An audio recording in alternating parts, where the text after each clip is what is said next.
এখন হাবিত এহাল কেটেলা পহু আছিল। সিহঁতৰ এটা পোৱালি আছিল। পোৱালিটোৰ নাম হ'ল কন্তক্ৰাম।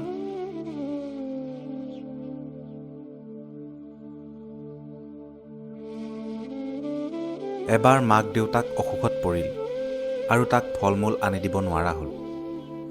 কন্তক্ৰামে ভোকতে বৰ কষ্ট পাবলৈ ধৰিলে।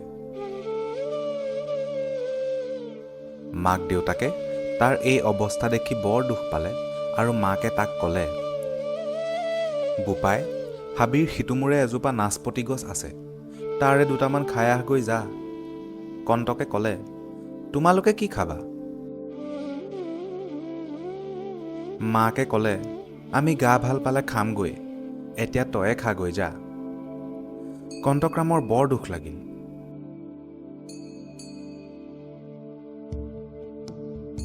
মাক দেউতাকে তাক সদায় খুৱায়, আজি বাৰু সি অকলে খাবনে?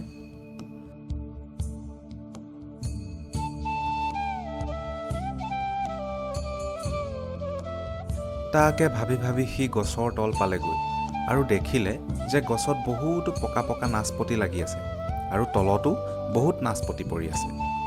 তাকে দেখি সি ভাবিলে সি এটা খাব আৰু এটা দেউতাকৰ বাবে মুখত লৈ যাব। কিন্তু মাকে কি খাব?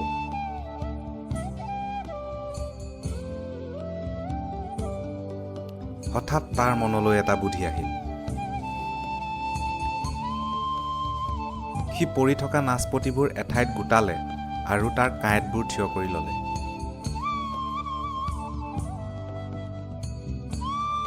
সি ওলোটা খৰ মাৰি নাচপতিবোৰৰ ওপৰতে চিত হৈ পৰিল।